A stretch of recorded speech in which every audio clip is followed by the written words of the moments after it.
Well, that is all we've got time for. We've had an amazing time at Fully Charged Live 2019. It's been pretty good, hasn't it? Yeah, it's been great. We've had a brilliant time. So, as always, if you have been, thank you for watching! Thank you!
Okay, so I've arrived at the Hotel Mercure Lambert Hotel. This is a Polar charger, and I've used this before. In fact, this was my first charger I used on my trip up to Glasgow from Surrey. So it's a nice location, and I've mentioned it before in my previous episode. If you have a look at this episode, linked above. So as you can see, there's a Leaf charging already. It's a Mark II Leaf, but looking at it, he's already up to 89%. So I'm assuming he's probably going to come out soon. If he doesn't come out soon, I'll pop in reception, see if I can find him. But I'm guessing he's probably going to come out in a minute. So I'm going to just stretch my legs and wait outside. And hopefully once I've got started charging, then I think I'll go and grab a quick coffee. I remember this place well, and there's a link to this particular hotel here. Very nice place to stop for a very tasty coffee and nice comfy sofa.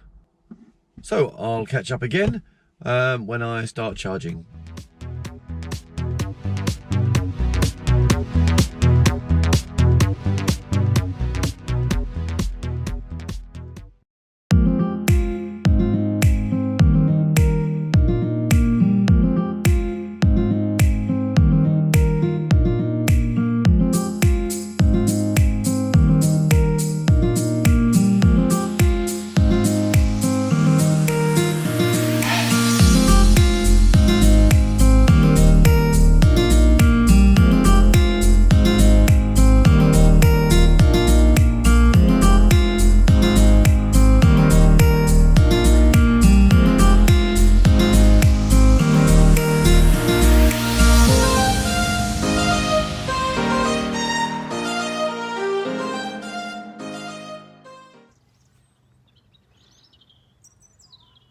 So that's it. That's the end of Fully Charged 2019.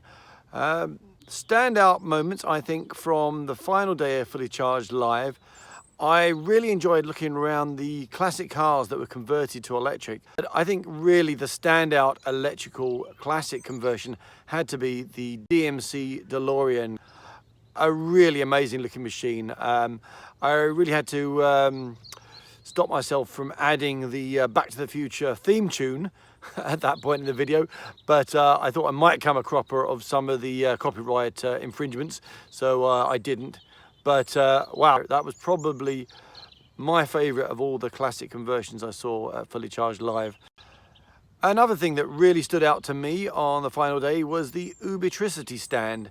Now, for those of you who have not come across Ubitricity, it's a really interesting company.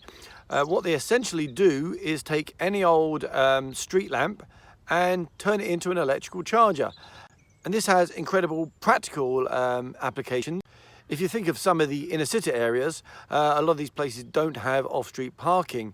And so this really provides an excellent workaround for that problem. It also has the advantage that by changing a street lamp into a charger, you haven't got to do any of the groundworks to put in new electrical supply because it's already there. It doesn't affect the operation of the lights.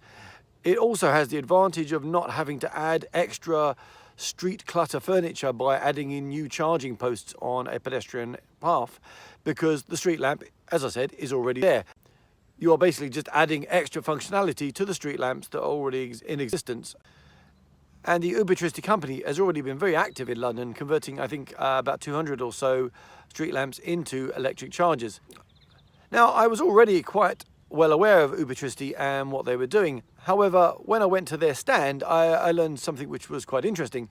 And that was that previously you had to buy a special cable which contained software and hardware which allowed the billing of the customer. And you had to have this special cable if you were going to use one of their posts.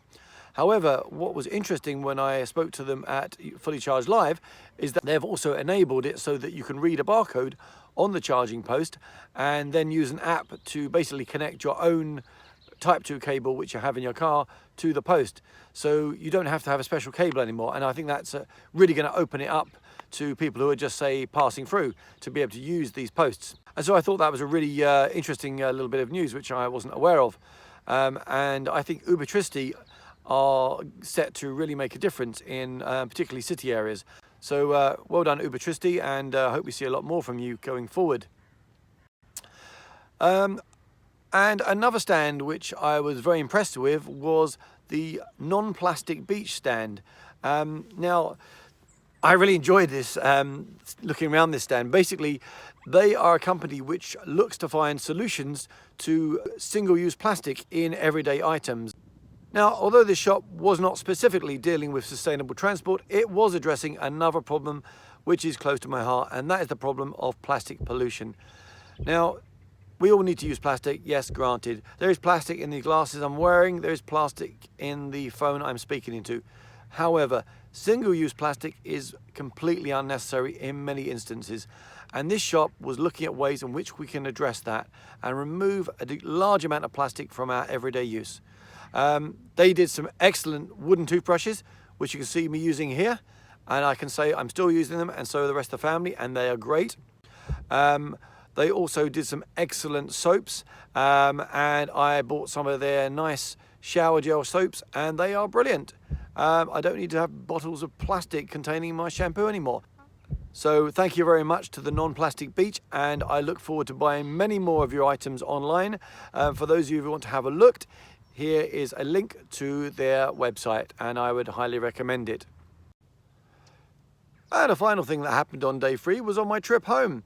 I stopped at a Polar Ultra Charger, and I was just getting a few electrons for the last leg of the journey home. Stopped around Oxford, and I'm sitting in a nice little hotel, having a nice posh coffee and looking through my Twitter feed.